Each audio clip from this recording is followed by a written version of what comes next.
Genesis chapter 37. And Jacob dwelt in the land wherein his father was a stranger, in the land of Canaan. These are the generations of Jacob.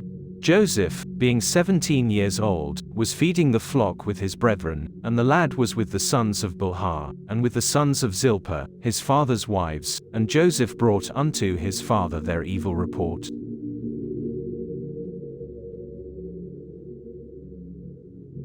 Now Israel loved Joseph more than all his children, because he was the son of his old age, and he made him a coat of many colors.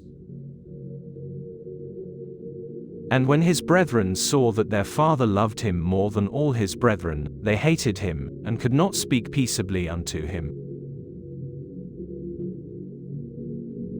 And Joseph dreamed a dream, and he told it his brethren, and they hated him yet the more. And he said unto them, Hear, I pray you, this dream which I have dreamed. For, behold, we were binding sheaves in the field, and, lo, my sheaf arose, and also stood upright, and, behold, your sheaves stood round about, and made obeisance to my sheaf. And his brethren said to him, Shalt thou indeed reign over us? Or shalt thou indeed have dominion over us? And they hated him yet the more for his dreams, and for his words. And he dreamed yet another dream, and told it his brethren, and said, Behold, I have dreamed a dream more, and, behold, the sun and the moon and the 11 stars made obeisance to me. And he told it to his father, and to his brethren, and his father rebuked him, and said unto him, What is this dream that thou hast dreamed? Shall I and thy mother and thy brethren indeed come to bow down ourselves to thee to the earth?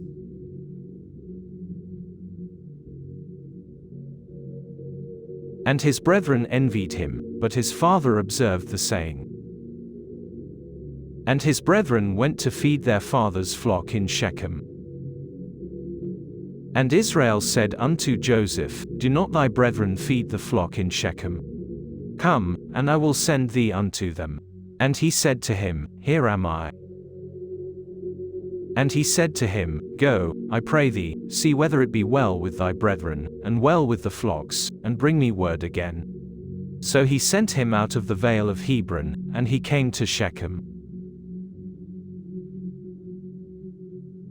And a certain man found him, and, behold, he was wandering in the field, and the man asked him, saying, What seekest thou?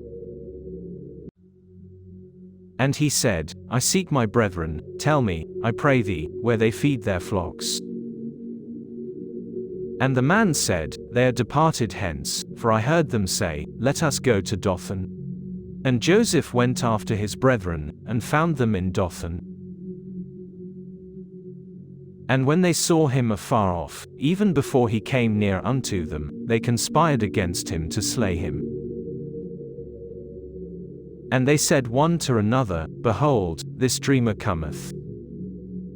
Come now therefore, and let us slay him, and cast him into some pit, and we will say, Some evil beast hath devoured him, and we shall see what will become of his dreams. And Reuben heard it, and he delivered him out of their hands, and said, Let us not kill him. And Reuben said unto them, Shed no blood, but cast him into this pit that is in the wilderness, and lay no hand upon him, that he might rid him out of their hands, to deliver him to his father again.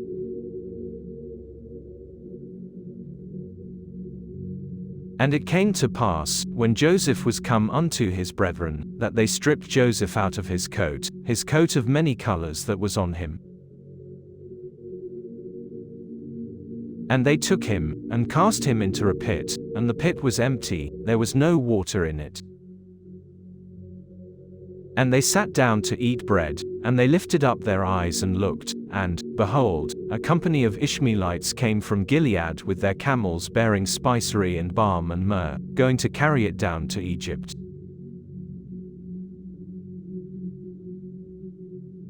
And Judah said unto his brethren, What profit is it if we slay our brother, and conceal his blood? Come, and let us sell him to the Ishmaelites, and let not our hand be upon him, for he is our brother and our flesh. And his brethren were content. Then there passed by Midianites merchantmen, and they drew and lifted up Joseph out of the pit, and sold Joseph to the Ishmaelites for 20 pieces of silver, and they brought Joseph into Egypt. And Reuben returned unto the pit, and, behold, Joseph was not in the pit, and he rent his clothes. And he returned unto his brethren, and said, The child is not, and I, whither shall I go? And they took Joseph's coat, and killed a kid of the goats, and dipped the coat in the blood. And they sent the coat of many colors, and they brought it to their father, and said, This have we found, know now whether it be thy son's coat or no. And he knew it, and said, It is my son's coat, an evil beast hath devoured him, Joseph is without doubt rent in pieces. And Jacob rent his clothes, and put sackcloth upon his loins, and mourned for his son many days. And all his sons and all his daughters rose up to comfort him, but he refused to be comforted, and he said, For I will go down into the grave unto my son mourning. Thus his father wept for him. And the Midianites sold him into Egypt unto Potiphar, an officer of Pharaoh's, and captain of the guard.